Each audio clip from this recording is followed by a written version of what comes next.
So we are continuing today in the 6th chapter of Shaar Habitachon.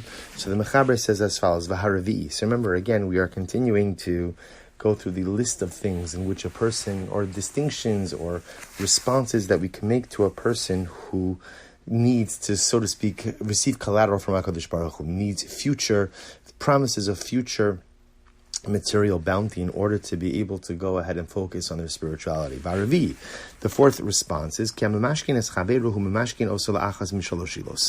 general, when you take a security or a pledge, a mashkon, collateral from someone, you do so for one of three reasons. Because you're afraid that the borrower will become poor and not be able to pay their debt. Or perhaps, again, the borrower will intentionally refuse to pay back. Perhaps the borrower will die, right? Or I'll be unable to find the borrower. So therefore, if you take collateral, so collateral addresses all of these particular issues, right? Essentially, I am concerned that for some reason I'm not going to get paid. I'm not going to get what's owed to me, so that whether intentionally, unintentionally, because of different circumstances, extenuating circumstances. So the mashkin, taking the collateral, addresses all of these issues.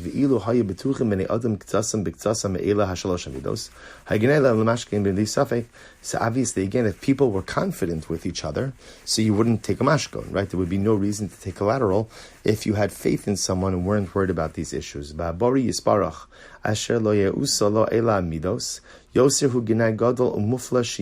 Also. So therefore, again, when it comes to HaKadosh Baruch Hu, so we have to ask ourselves, here we are, and we're like collateralizing, Hashem, give me a promise, right? Give me everything I'm going to need for the future. What am I concerned about? Am I concerned that HaKadosh Baruch Hu is going to become poor and unable to pay me? Am I concerned that Hashem is going to intentionally refuse to give me what I want?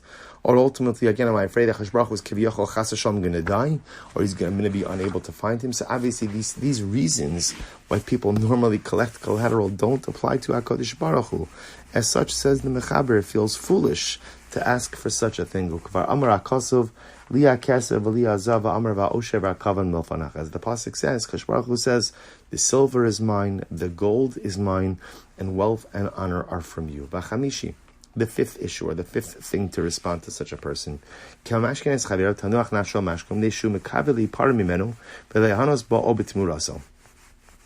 does a person take collateral? Because ultimately, again, he has peace of mind. Right? Peace of mind. Why does he have his peace of mind? Because again, remember, this could be the very source from which I collect repayments. I don't have to worry about not getting paid. My repayments could come from here. Right? He says, Aval in Misha Yachoshu Ki Kasher Yaktimu Abori De Sifko Tanuach Nafsho Mitzara Olam Tanas Sheker Bipnei She'enenu Batuach Bishar Hamamon Eslos. This is actually an incredible point. Let's say the mistake that often we make, which is HaKadosh Baruch Hu, give me all of my material needs in advance, and that way I'll feel confident going ahead and working on my spirituality. Here's the folly in that approach, which is, let's say HaKadosh Baruch Hu gave you a whole bunch of money today. The truth is, it doesn't give me menuchas hanefesh. It's such a profound point. It doesn't give me inner security. It really doesn't. Why? Because deep down, I also recognize that a person could have a whole bunch of money today. A person could be incredibly wealthy today. And yet you could lose that all in a moment. Again, maisim b'chol yom are people who have mountains of money, and yet because of all different kinds of circumstances, ultimately lose that. So it's interesting. So people often want collateral because collateral provides security. But even if HaKadosh Baruch Hu were to give you the money you wanted, would you really feel secure in your future? And even if you felt secure, the truth is the shtickle, it's a little bit delusional, because there's no real security. If you think about it, there's no real security, because at the end of the day, everything that I have could be lost and could evaporate so quickly. He goes on in Mashetanu, Mimenuchas Nafsham, Bahagiyam. I'm sorry, I've skipped. He says, She'efsha Shikra, Pega Mina Pegoim, Hamavdilin Beno Lebeno. Right? A mishap might occur. Right? Something could occur that could separate between me and my material wealth. Kamosha Amar HaKosov, Bechatzi Yamav Ya'azvenu.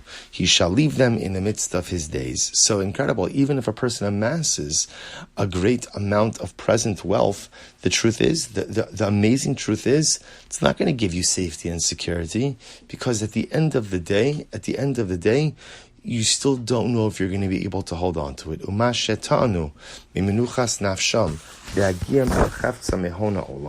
So that which they claim regarding the peace of mind, right? That a person will say, oh, I'll have such menuchas nefesh, I'll have such peace of mind if I have more money. It's false.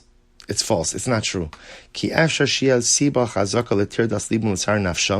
And here's what's incredible. Sometimes it's the very thing that we think is going to give us inner tranquility and inner peace, which becomes the very source for inner uneasiness or for inner turbulence. He says, sometimes the more you have, the more possessions. The more possessions you have, the more worry you have as well. And this is really an incredible idea as well. This notion that often we assume that material comfort will provide me with a sense of inner security.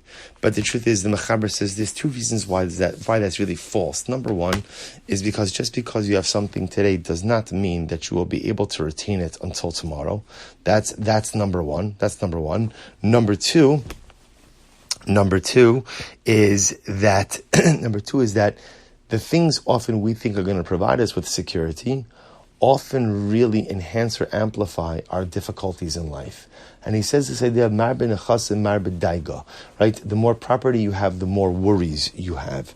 And this is really an incredible and profound idea, that while it's true that material wealth could provide you with many things, just understand the more you possess, often the more challenges you have, because the more things you have to manage. It's reminiscent. The Maharal says that the greatest ben chorin, the greatest free person, is the ani, is the pauper, because since he doesn't have any possessions, he really doesn't have anything weighing him down in life. And although again it's hard for us to relate to that because we see so many other problems with poverty, which are of course true and legitimate problems with poverty, it's fascinating to contemplate this idea that sometimes the things we think will provide us with actual comfort and security may provide us with comfort, but may often go ahead and create a whole set of different problems.